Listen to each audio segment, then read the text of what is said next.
Neng masuk Neng. Assalamualaikum Bu. Waalaikumsalam Ibu, silakan duduk ya. Saya tutup pintunya ya. Ibu. Baik Ibu, selamat pagi. Pagi, Ibu.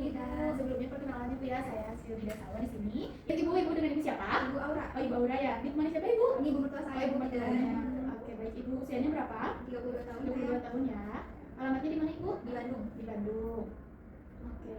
Baik Ibu, sebelumnya di sini ada keperluan apa Ibu? Di sini saya nggak ada keluhan sih Bu Bidan, tapi saya pengen masang alat KB aja. Oh, pasang alat KB ya Ibu ya. Baik Ibu, sebelumnya di sini saya izin menjelaskan dulu ya Bu ya, terkait untuk pemasangan alat KB ini. Nanti kita akan ada sesi tanya jawab ya Bu ya, atau sesi konseling. Jadi nanti sebelum Ibu nanti saya tanya-tanya di sini, saya izin meminta izin terlebih dahulu ya Bu ya. Apakah Ibu bersedia? Nanti akan ada beberapa pertanyaan terkait riwayat kehamilan, lalu juga riwayat KB dan lain-lainnya Ibu. Apakah Ibu bersedia? Sedia. Oke baik Ibu, karena Ibu sudah bersedia, kita lanjut aja ya Bu ya untuk ke sesi konselingnya ya Bu. Oke baik Ibu, sekarang saya izin bertanya ya Bu ya. Ibu apakah Ibu mempunyai riwayat penyakit, turunan atau mungkin Ibu sedang terapi obat atau bagaimana Ibu? Iya Bu Bidan, saya tuh punya riwayat darah tinggi dari ibu saya, tapi alhamdulillah saya terkontrol.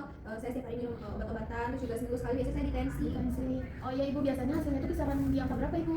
Paling 130 per 100 kayaknya. Oh, 100, berarti masih terkontrol ya Bu ya? Iya. Berarti Ibu juga rutin mengonsumsi obat darah tinggi ya Bu ya? Oke baik Ibu. Bu, untuk riwayat kehamilan dan persalinan Ibu, Ibu sudah mempunyai anak berapa Ibu? Saya hampir 3 Bu Oh Bidan, ada 3. Anak pertama usianya berapa Ibu? Sekarang 8 tahun. 8 tahun. Anak kedua? Anak keduanya 6 tahun. Anak keduanya 6 tahun. Lalu yang ketiganya berapa tahun Ibu? Yang tiganya sekarang 2 tahun. Oh 2 tahun. Dari semuanya Ibu, apakah pada saat persalinan gitu Ibu ada hal-hal yang mengganggu atau menghambat Ibu pada saat persalinan? Enggak sih, alhamdulillah, karena itu iya alhamdulillah, Oh, karena normal. ada darah tinggi tapi terkontrol kan, jadi Oh, iya. alhamdulillah bisa normal gitu. Tadi semuanya normal ya Bu ya. Oke baik Ibu, untuk KB ini pada dari jarak anak pertama ke anak kedua, apakah setelah melahirkan atau sebelum mempunyai anak pertama Ibu apakah pernah menggunakan KB? Enggak, jadi pas dari anak pertama ke kedua aja sih. Oh anak pertama ke kedua itu kalau boleh tahu apa ya Ibu pakainya? Pil yang diminum, yang biasanya saya tuh minumnya 3 bulan itu beda. Oh iya berarti menggunakan pil ya Bu ya. Nah pada saat penggunaan itu apakah ada keluhan atau ada efek samping nggak Ibu? Enggak sih, paling yang kayak lemas, pusing, kadang kayak rasanya aja. Oke berarti sampai ketiga itu apakah ada menggunakan KB juga Ibu? Iya sama sih pakai pil kayak yang pakai pil kedua aja. juga. Oke, baik Ibu. Berarti pada saat sebelum sekarang ini Ibu menggunakan pil KB ya Bu ya? Oke, baik Ibu. Lalu Ibu di sini apakah sudah ada gambaran untuk menggunakan metode KB seperti apa Ibu? Saya pengen yang jangka panjang Bu Bidan, karena kan saya udah capek gitu ya, udah anak 3, terus juga suami itu kan ini Bu Bidan lama pulangnya, Oh, jadi iya. cuma beberapa bulan sekali. Nah, saya tuh pengennya yang jangka panjang aja gitu. Oh, Bu Bidan, yang kan capek ya kalau misalnya minum terus mah. Oke, baik Ibu. Berarti nanti saya akan memberikan beberapa pilihan ya Bu ya dan menjelaskannya untuk metode jangka panjang ini ya Bu ya. Baik Ibu, untuk dari ibunya apakah menyetujui untuk yang jangka panjang? Karena kan mungkin ibunya mau nimang cucu lagi mungkin atau tidak ada atau gimana? Setuju Ibu, tapi yang bagus tuh apa ya Bu ya? Oh, yang bagus itu kalau di jangka panjang itu biasanya ada yang namanya itu IUD, Ibu tahu? Iya, Sering dengar. Dan juga ada implan. Nah, itu keduanya itu adalah alat kontrasepsi metode jangka panjang. Nah, itu tuh sangat disarankan ya, apalagi ibunya kan maunya yang jangka panjang ya Bu ya, gitu. Tapi kalau misalnya IUD itu takutnya alatnya masuk ke naik ke perut ya sih Bu? Enggak Bu, nah itu tuh memangnya beberapa ada mitos ya Bu ya di masyarakat gitu. Nah, kenapa itu bisa terjadi? Memangnya Bu ya mitos seperti itu sangat lumrah di kalangan masyarakat ya Bu ya. Padahal itu tuh sangat minim sekali terjadinya Ibu, dikarenakan kan kita juga pada saat pemasangan alatnya juga menggunakan prosedur yang baik dan juga resikonya itu sangat kecil sebenarnya Ibu gitu. Jadi si Neneknya nggak kenapa-napa ya? Enggak, insya Allah Ibu, aman-aman aja. Oke. Kalau dari suami juga sudah menyetujui Ibu? Iya, sebelumnya juga saya kan konsultasi sama dia kan, katanya gimana Neng aja. Oh iya, berarti mungkin di sini nanti saya akan bantu jelaskan lebih lanjut ya Bu ya tentang IUD dan juga implan. Baik Ibu, sekarang di sini saya menggunakan media ya Bu ya. Media itu adalah APPK atau alat bantu pengambilan keputusan untuk memilih metode alat kontrasepsi yang Ibu inginkan. Nah, tadi kan Ibu sudah menjelaskan atau memberikan referensi yang saya karena Ibu mau menggunakan alat kontrasepsinya yaitu jangka panjang. Nah, saya merekomendasikan 2 metode. Yang pertama itu ada implan ya Bu ya. Nah, implan ini adalah kapsul lunak yang tidak mengganggu atau mempengaruhi klien pada saat nanti setelah dipasang ya Bu ya. Nah, biasanya implan ini 1 sampai 2 batang kecil yang diletakkan di bawah kulit lengan atas. Nah, itu ada beberapa jenisnya Bu. Nah, yang pertama itu ada kapsul lunak, lalu juga ada si kapsulnya itu nanti nggak akan hancur kok nanti di bawah kulitnya. Nah, kalau untuk pemasangan dan pencabutan itu juga dilakukannya oleh bidan atau tenaga medis lainnya ya Bu ya. Dan juga ini tuh mengandung hormon. Nah, kenapa kan pasti Ibu bertanya-tanya gitu ya, kok batang kecil bisa mencegah kehamilan gitu ya. Nah, ternyata si batang kecilnya ini tuh mengandung hormon Ibu gitu. Terus juga biasanya ini tuh sangat efektif dari 3 sampai 5 tahun tahun. Cocok ya dengan ibu yang mau jangka panjang ya Bu ya. Tapi di sini ada efek sampingnya Ibu. Biasanya ini tuh mempengaruhi haid. Jadi ada nggak teratur gitu. iya, haidnya tuh biasanya tidak teratur, tapi itu hal yang biasa dan nggak berbahaya ya Bu ya. Ataupun haid itu ada flek-flek hitam gitu ya Bu ya. Terus selanjutnya di sini ada di sini yang tidak bisa menggunakan implan itu ada beberapa ya Bu ya, tapi sebagian besar perempuan itu bisa memakai implan dengan aman. Nah, lalu juga ini bisa ibu sudah tidak menyusui berarti ya Bu ya? Iya, udah menyusui. Udah tidak menyusui berarti aman ya Bu ya. Selain itu juga tidak dibolehkan kalau misalnya penggunaan implan ini mempunyai penyakit-penyakit seperti kanker payudara, terus juga penyakit hati, terus ada ya Bu ya, berarti aman. Lalu juga di sini biasanya ada bercak atau haidnya ringan, ataupun misalnya ibu di situ biasanya ada sedikit sakit kepala, tapi bisa diatasi dengan ibu meminum paracetamol, ibuprofen ataupun yang lain-lainnya ya. Ini untuk pemasangannya implan itu biasanya dilakukan selama 5 sampai 10 menit. Jadi sebentar ya Bu ya untuk pemasangannya. Nah, tindakannya itu dilakukan oleh bidan yang sudah terlatih ya Bu ya tentunya. Terus juga ibu akan tetap terjaga selama tindakan dan hanya akan dibius lokal aja Bu. Jadi nggak sampai yang dibius total ya, kali di area di area yang akan dilakukan tindakan aja gitu ya. Lalu kalau untuk pencabutannya nanti misalnya ibu sudah 3 atau 5 tahun pemakaian kan itu harus dilepas ya Bu ya. Itu hanya sekitar 15 menit aja Bu. Jadi ini tuh pemasangannya juga sangat sebentar, fleksibel ya Bu ya dilakukannya. Jadi nggak harus mempersiapkan hari yang besar gitu ya untuk melakukan pemasangannya. Lalu juga nanti biasanya suntikan yang diberikan itu untuk menghentikan nyeri ya Bu ya, atau obat bius itu. Terus juga nanti di suntikan itu akan dimasukkan obat bius lokal ya Bu ya. Lalu juga nanti pemasangan itu dan pencabutan itu akan selalu dilakukan secara hati-hati dan hanya ada satu sayatan kecil Ibu. Jadi nggak dibelek banget apa ya? Enggak, jadi cuma hanya satu sayatan kecil aja. Iya, lalu juga biasanya dipasang itu pada kulit sisi dalam lengan bagian atas ya Bu ya, bisa di sini biasanya Bu. Lalu juga nanti tapi ini juga tetap bisa dicabut kapan saja sesuai yang ibu inginkan. Misalnya nih di 3 tahun atau di 2 tahun ibu nih pengen punya anak lagi gitu, ibu bisa kok dicabut gitu.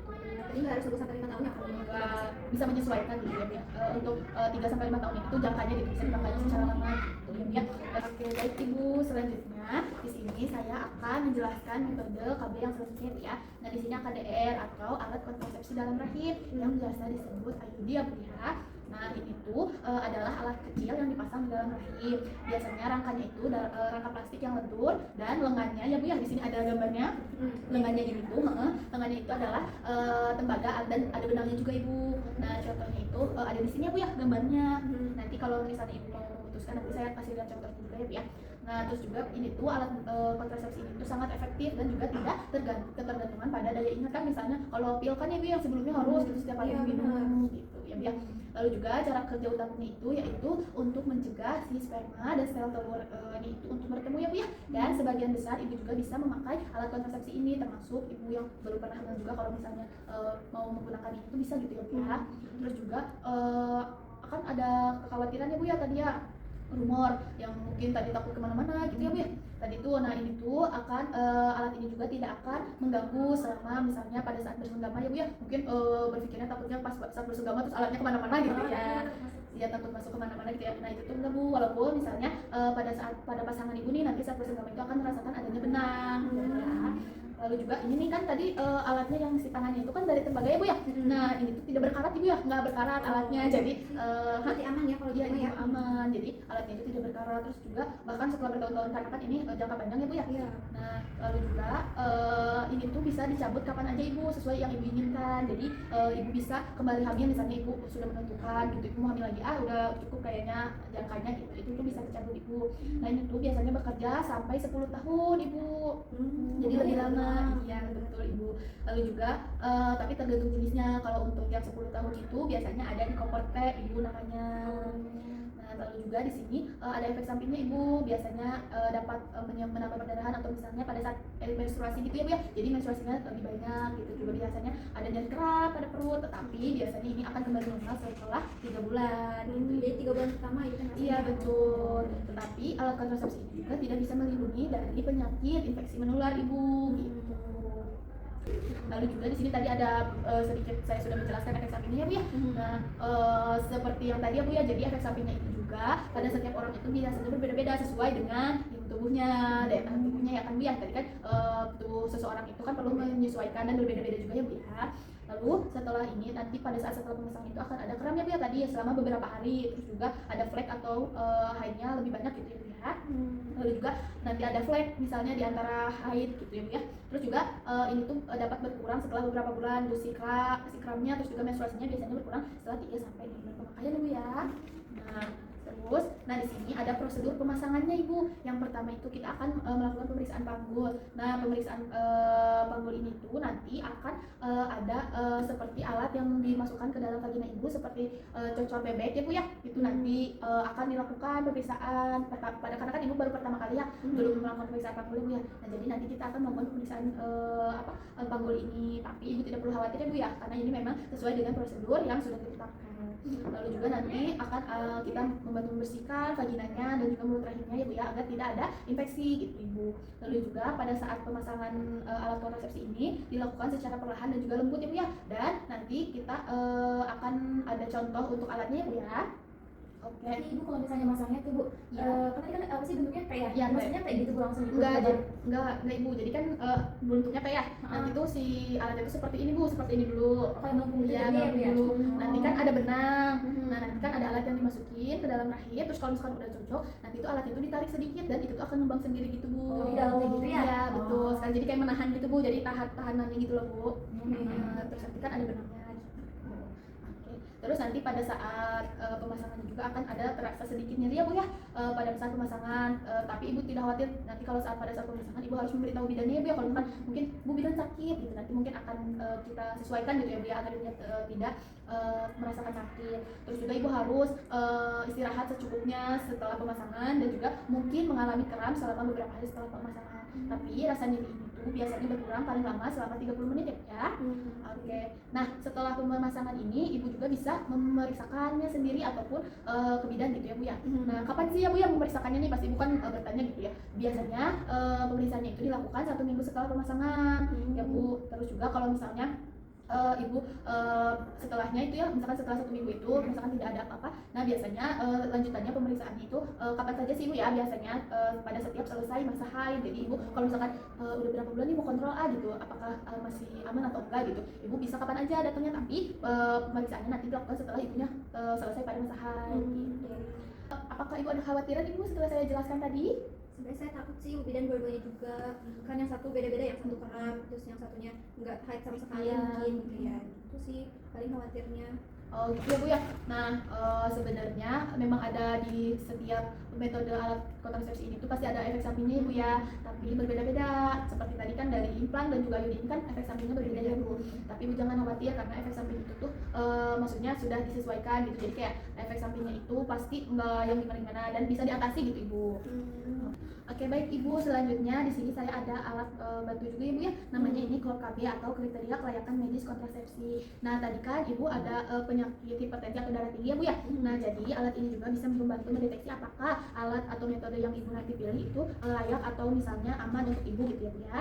Nah sebelumnya saya bantu jelaskan terlebih dahulu ya Bu. Nah di sini itu ada sudah ada beberapa kategorinya ya Bu ya. Di sini berbagai penyakit atau keluhan-keluhan medis yang biasanya dirasakan atau dimiliki oleh perempuan yang akan KB gitu ya Bu ya. Tadi kan Ibu mempunyai riwayat hipertensi atau darah tinggi ya Bu ya. Tetapi kan Ibu terkontrol dan juga untuk angkanya itu di bawah 160. Ya. Nah, sebelumnya di sini juga saya ada beberapa kategori nih Bu. Yang pertama itu ada angka 1. Nah, angka 1 ini biasanya dapat dilakukan atau dapat dipakai gitu oleh Ibu dan aman gitu dalam keadaan apapun. Lalu kalau angkanya menunjukkan angka 2 itu biasanya masih boleh dilakukan secara umum gitu ya Bu ya. Lalu kalau misalnya ada angka 3 ini, penggunaan metode ini tuh biasanya tidak direkomendasikan Ibu, kecuali memang tidak adanya metode kontrasepsi yang lain. Gitu. Jadi masih ada pengecualiannya Bu ya. Nah, kalau misalnya angkanya menunjukkan angka 4 di sini tuh sangat tidak direkomendasikan sekali ya Bu ya. Nah, sekarang kan Ibu ada mempunyai riwayat penyakit hipertensi ya Bu ya. Nah, di sini hipertensi terkontrol itu untuk implan dan juga alat kontrasepsi dalam rahim itu ada di kategori 1 Ibu. Berarti Ibu bisa menggunakannya. Iya, betul sekali Ibu. Nah, di sini juga ada beberapa Ibu alat kontrasepsi yang lainnya yang aman seperti pil progestin, lalu juga suntik, lalu juga ada implan, terus juga ada IUD gitu Ibu. Nah kalau misalnya Ibu memilih antara implan dan juga IUD itu berarti masih aman ya Bu ya, sangat aman sekali karena kategorinya kategori 1. Berarti bisa ya Bu Bidan ya? Iya betul sekali Ibu bisa. Nah mungkin Ibu sekarang bisa menentukan pilihannya ya Bu ya. Mungkin Ibu boleh ingin menggunakan metode yang mana, implan atau AKDN. Nanti saya ngobrol dulu ya Bu Bidan ya. Gimana Bu ya? Oke baik Ibu, mungkin Ibu sudah bisa menentukan mungkin apa alat metode kontrasepsi yang bakal Ibu pilih. IUD aja deh ya. Jadi yang Bu Bidan ya IUD aja deh kayaknya.